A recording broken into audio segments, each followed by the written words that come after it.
Good morning all of you. सुप्रभात। कैसे हो आप लोग? तो हमारे दिन की शुरुआत कैसे करते हैं हम लोग? ईश्वर का स्मरण करके, ईश्वर को धन्यवाद देके। सब अपनी आंखें बंद करेंगे और मैम के साथ दोहराएंगे।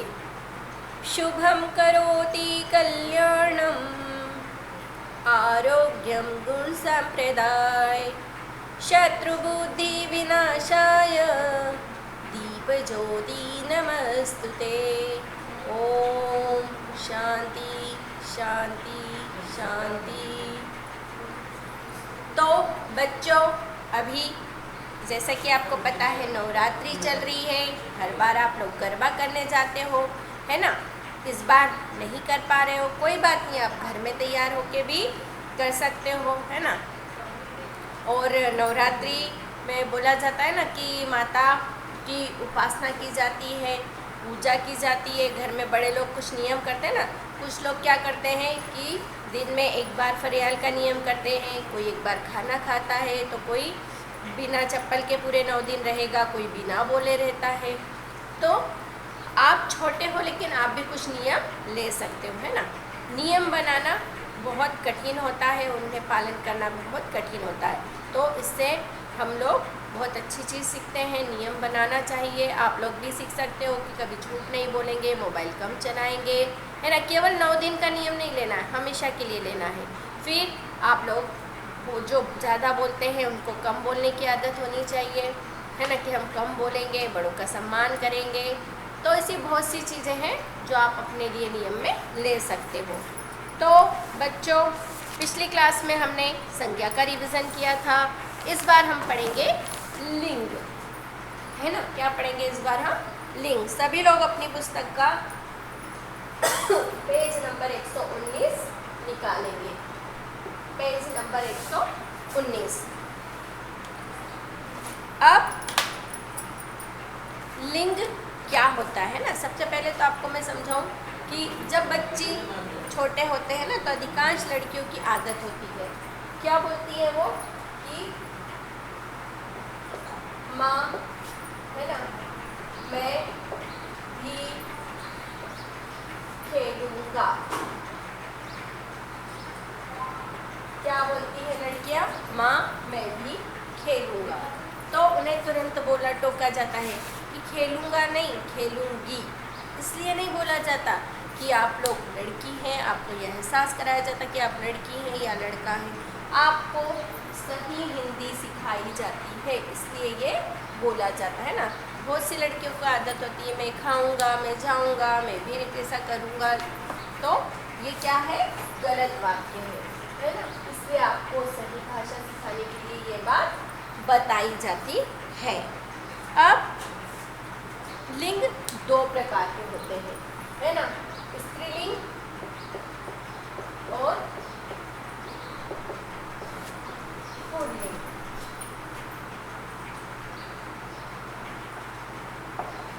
स्त्रीलिंग वो होता है जिससे हमें स्त्री जाति का बोध होता है, और पुल्लिंग वो होता है जिससे हमें पुरुष जाति का बोध होता है। अब जैसे अध्यापक, है ना, और अध्यापिका। अध्यापिका, इसका पुल्लिंग होता है अध्यापक। अध्यापक। जैसे आप लोग तो इंग्लिश मीडियम में पढ़ते हो, तो आप लोग क्या बोलते हो? Sir, madam. हिंदी में क्या होता है? सर को अध्यापक बोलते हैं और मैडम को अध्यापिका। इसी तरह दूल्हा दुल्हन, शादी में आप जाते हो ना, दूल्हा देखने की, आपको दुल्हन देखने की क्रेज रहती है ना, दुल्हन कहाँ है, दूल्हा कहाँ है ना? और अलग ही तैयार रहते हैं, तो आपको अलग पता चल जाता है कि ये दूल्हा है, ये दुल्हन है। इसके बाद होता है जानवरों में भी लिंग होता है ना। जैसे पक्षियों में होता है, पक्षियों में भी होता है मोर, मोरनी, शेर, शेरनी, मोरनी, मोर, शेरनी, शेर।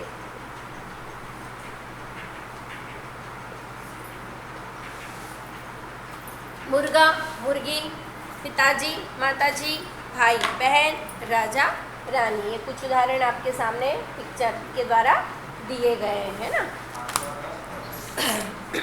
अब पुस्तक की भाषा से हम देखेंगे, सब लोग आ जाएंगे अब पुस्तक के पेज नंबर 120 पर।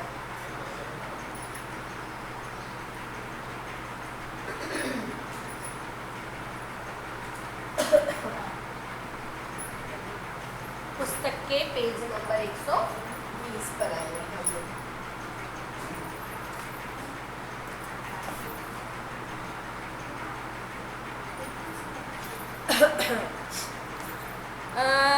लिंग की परिभाषा, शब्द के जिस रूप से उसके स्त्री या पुरुष होने का बोध होता है उसे लिंग कहते हैं। लिंग के दो प्रकार होते हैं, पुल्लिंग, स्त्रीलिंग। जिन शब्दों से पुल्लिंग जाति का बोध होता है उसे पुल्लिंग कहते हैं, है ना। जैसे अभी हमने उदाहरण देखे थे, राजा, चाचा, दादा, कुत्ता, घोड़ा आदि। इसी प्रकार जिन शब्दों से उनके स्त्री होने का बोध होता है उसे स्त्रीलिंग कहते हैं, जैसे लड़की, औरत, गाय आदि। नीचे कुछ पुल्लिंग और स्त्रीलिंग शब्द दिए गए हैं, इन्हें ध्यान से पढ़ना है। आपकी पुस्तक में यहाँ पे बहुत सारे उदाहरण दिए हुए हैं, है ना, और इस पेज पे भी दिए हैं, तो इनको आपको 2 से 3 बार तक पढ़ना है, रीडिंग करना है, वाचन करना है ना, ताकि आपको ये अच्छे से समझ में आएंगे, याद भी होंगे। अब कुछ नियम होते हैं, है ना, लिंग के भी कुछ नियम होते हैं। जैसे व्याकरण में निर्जीव वस्तुओं को भी नर अथवा मादा वर्ग में रखा गया है। पंखा चल रहा है, आप बोलते हो ना पंखा चल रहा है, पंखा चल रही है बोलते हो क्या? नहीं बोलते हो। तो इससे हमें पता चलता है कि ये क्या है। आप सोचोगे कि हम कैसे पता चलेगा कि ये स्त्रीलिंग है या पुल्लिंग है, तो वाक्य से पता चलता है। इसीलिए आपको सही वाक्य बोलने सिखाए जाते हैं। पंखा चल रहा है मतलब क्या हुआ? पुल्लिंग। अगर मैंने बोला पंखा चल रही है तो क्या हो जाएगा? स्त्रीलिंग। तो पंखा स्त्रीलिंग नहीं होता है ना। ये मेरी पेन है ना, तो ये क्या हुआ? स्त्रीलिंग हुआ। ये मेरा डस्टर है, मेरी, मेरा, इससे भी आपको पता चलता है चल रहा है, चल रही है ना।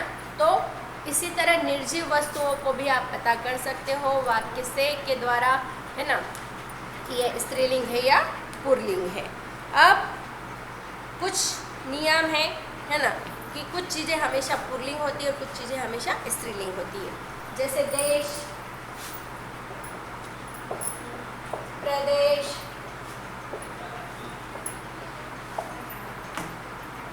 महीने, दिन,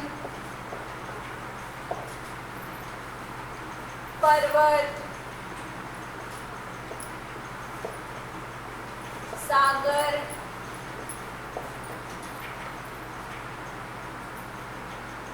ग्रह आदि, ये हमेशा सारी चीजें पुल्लिंग में आती है ना। ये चीजें हमेशा किसमें आती है? हमेशा पुल्लिंग में। ये मेरा देश है, ये मेरा प्रदेश है, ये मेरी देश है। आपने कभी पढ़ा? मेरा देश पाठ पढ़ते ना हम, मेरा देश, मेरी देश बोलते हैं क्या? नहीं बोलते हैं। महीने, है ना, ये जनवरी का महीना है, जनवरी की महीना है, क्या बोलते हैं? नहीं बोलते हैं। फिर दिन, आज सोमवार का दिन है, सोमवार की दिन है बोलते? नहीं। पर्वत, है ना, यह हिमालय पर्वत है। फिर सागर, ग्रह, ये हमेशा किसमें आते हैं? पुल्लिंग में आते हैं।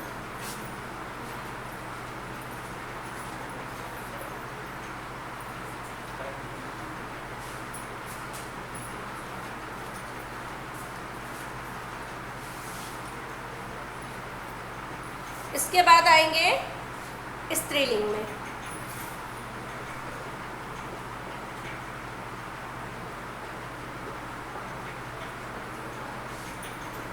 कुछ शब्द ऐसे होते हैं जो हमेशा स्त्रीलिंग में होते हैं। भाषा, ऋतु, बोलियां। भाषा, ऋतु, बोलियां, नदी, नहरों, नदी, नहरों, ये हमेशा किस में आते हैं? हमेशा स्त्रीलिंग में आते हैं। तो हमने आज लिंग पढ़ा है ना, अब हम इसकी एक्सरसाइज करेंगे।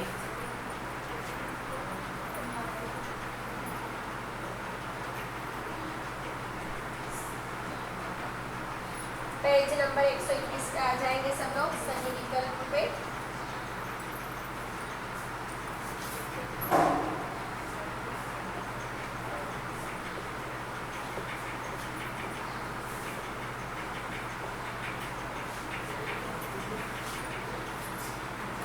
तो पहला है सही विकल्प में, शब्द के जिस रूप से उसके स्त्री या पुरुष होने का बोध होता है उसे कहते हैं।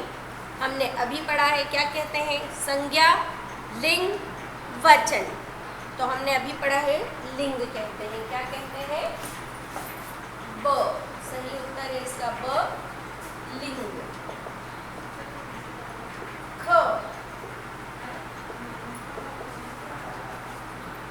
सभी लोग अगले पेज नंबर 122 पे आ जाएंगे। अपनी पुस्तक का पेज नंबर 122 निकालेंगे। लिंग के कितने भेद होते हैं? 1, 2, 3। अभी हमने पढ़ा स्त्रीलिंग, पुल्लिंग, तो कितने भेद हुए? 2। तो 2 को सही करेंगे आप लोग। फिर है छात्र का लिंग बताइए। स्त्रीलिंग, पुल्लिंग, छात्रा। छात्र का लिंग बताइए, है ना, कि वो क्या है, स्त्रीलिंग है या पुल्लिंग। छात्र का रूप बदलिए नहीं लिखा है, बदलिए होते तो छात्रा आता है ना।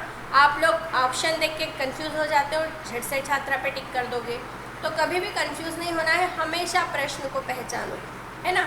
मैम हमेशा आपको एक बात बोलती कि प्रश्न को पहचान होनी चाहिए। तो छात्र का लिंग बताइए। छात्र का लिंग होता है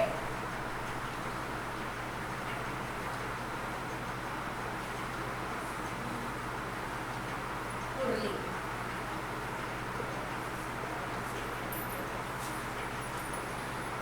अब आप होमवर्क लिख लीजिए अपना। पेज नंबर 122 से 21 और 22 है ना, 2 पेज नंबर है। पेज नंबर 121, 22 के सही विकल्प रिवीजन डालकर CW कॉपी में लिखें एवं याद करें।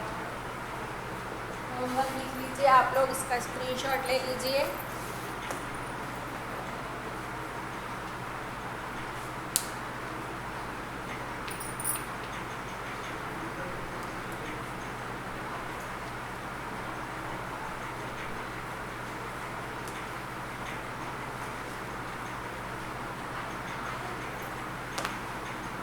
और ये रिवीजन आपको करते जाना है, ये आपकी ही प्रैक्टिस के लिए, आपकी ही एग्ज़ाम के लिए है ना। इससे आपका ही फायदा है, मैम का कोई फायदा नहीं है।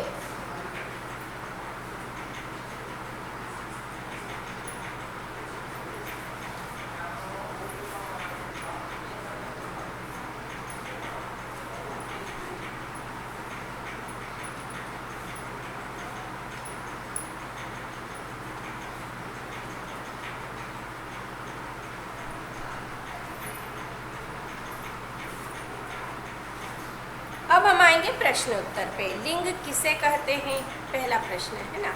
तो शब्द के जिस रूप से हमें स्त्री या पुरुष जाति का बोध होता है वो लिंग कहलाता है। सबके पास लिखा हुआ है, एक बार फिर से मिला लें कि शब्द के जिस रूप से स्त्री या पुरुष जाति का बोध होता है वो लिंग कहलाता है। लिंग के कितने भेद होता है लिखिए, है ना। लिंग के 2 भेद होते हैं, स्त्रीलिंग, पुल्लिंग। नदी, नहर, भाषा किस लिंग में आते हैं? ये सब स्त्रीलिंग में आते हैं। देश, प्रदेश, महीने, है ना, पर्वत, सागर, ग्रह, सबका लिंग बताइए, ये सब पुल्लिंग में आते हैं। अब निम्नलिखित शब्दों के पुल्लिंग लिखना है। पत्नी, पति, ऊँटनी, ऊँट, स्त्री, पुरुष, मोरनी, मोर, माता, पिता, बहन, भाई। अब स्त्रीलिंग लिखना है। अभी हमने पुल्लिंग लिखे, अब हमको स्त्रीलिंग लिखना है। यह आपके पेज नंबर 124 पे आपको मिल जाएगा, सॉरी 23 पे। लड़का, लड़की, कुत्ता, कुतिया, अध्यापक, अध्यापिका, शेर, शेरनी, कवि, कवयित्री, है ना, कवित्री नहीं होता, कवयित्री, पिता, माता। अब आपके सामने कुछ एग्जाम्पल दिए हैं, यहाँ से आपको यहाँ से चूज़ करके यहाँ पे उनको छाट के लिखना है ना। बच्चा, बच्ची, घोड़ा, घोड़ी, मौसा, मौसी, लेखक, लेखिका, अध्यापक, अध्यापिका, लड़का, लड़की, माली, मालिन, बकरा, बकरी, राजा, रानी, नाग, नागिन। अब इतने सब लिंगों को आपको अच्छे से कंठस्थ करना है ना, और जब भी हम मिलेंगे तो हमको ये बताना है। अब इसके यहाँ तक का हमारा रिवीजन पूर्ण हो गया है। अब आपको पार्ट 6, 7, है ना, और 8, 3 चैप्टर हैं। वचन, सर्वनाम, विशेषण अभी हमने थोड़े दिन पहले ही पढ़ा है, तो इनको आपको खुद से करना है। अगर आपको नहीं समझ में आता तो यूट्यूब पे अपना स्कूल का चैनल, ये वाला जिसमें आप लोग पढ़ते हो, आपको वीडियो फिर से मिल जाएंगे। आपको क्या करना रहेगा, बस सर्च करना रहेगा, है ना। और कुछ भी दिक्कत हो तो आप मुझे पर्सनल पे फ़ोन करके व्हाट्सएप पे पूछ सकते हो कि एग्ज़ाम के लिए हमें और कोई दिक्कत आ रही हो तो, है ना। और सारे मल्टीपल चॉइस वाले ही रहेंगे, ऑप्शनल रहेंगे, लेकिन ऐसा नहीं है कि आपको पढ़ना नहीं है। आपको पूरी पुस्तक से अच्छी सारी चीज़ें एक बार अच्छे से रीड करना है और याद करना है ना। तो हम फिर मिलेंगे। अब कब मिलेंगे, आपकी एग्ज़ाम के बाद, क्योंकि अभी 4 दिन आपकी दशहरा वैकेशन है, उसके लिए, है ना, तो वो नहीं जाएंगे। दशहरा आपको पता है ना क्यों मनाया जाता है, तो जब राम भगवान ने रावण का क्या किया था, वध किया था, है ना। आपको इसके माध्यम से ये बताया जाता है कि बुराई का अंत किया जाता है, अच्छाई की जीत होती है ना। तो हमेशा अच्छे बनना है।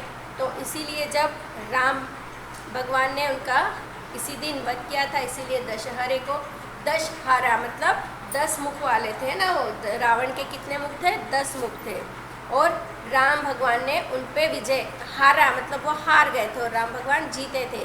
तो रावण की हार हुई थी, इसी के रूप में हम दशहरा का त्यौहार मनाए जाते हैं। तो इसका मतलब ये नहीं है, रावण बहुत ही क्या था, प्रकांड, महाज्ञानी और बहुत बड़ा पंडित, बहुत बड़ा ज्ञानी था, पराक्रमी था, धन दौलत भी सब थे, लेकिन उसमें एक चीज़ सिर्फ थी, क्या थी वो, अहम, है ना। तो रावण को किसने मारा था, अहम ने, मैंने। उसे घमंड आ गया था कि मेरे जैसे शक्तिशाली, मेरे जैसा बुद्धिमान कोई भी नहीं है दुनिया में। तो कभी भी हमें किसी चीज़ का घमंड नहीं करना चाहिए। जब आपको पता है कि रावण को राम भगवान ने तीर मारा था और रावण धरती पे गिर गया था, उनका अंत समय आ गया था, तो राम भगवान ने लक्ष्मण जी से कहा था कि ये बहुत महाज्ञानी है, महापंडित है, तो जाके इनसे ज्ञान ले लो, है ना, ये बहुत अच्छे ज्ञानी है, आपको ज्ञान देंगे। तो लक्ष्मण जी ने क्या किया कि उनके चरणों में सिर के वहाँ जाके बैठ गए। तो रावण उन्हें ज्ञान नहीं दे रहे थे, उन्होंने राम भगवान की तरफ देखा कि ये तो मुझे कुछ भी ज्ञान नहीं दे रहे हैं। तब राम जी ने उन्हें कहा कि कभी भी हमें किसी से कुछ ज्ञान लेना है तो उसके चरणों में जाना चाहिए। फिर लक्ष्मण जो थे वो राम भगवान के चरणों में गए और रावण के चरणों में गए, उन्हें प्रणाम किया। तब रावण ने अपना जितना भी ज्ञान था वो लक्ष्मण को दिया। तो ये इसी तरह आप सब जानते हैं, आपको अभी लॉकडाउन में आप लोगों ने सबने रामायण भी देखी है ना, तो उससे आपको और सब बातें पता चल गई है। बहुत सारी बातें होती हैं, कथाएं होती हैं जो आप लोग जानते नहीं हो, तो हम लोग ये घर पे भी हमारे बड़ों से सुन के इसे समझ सकते हैं।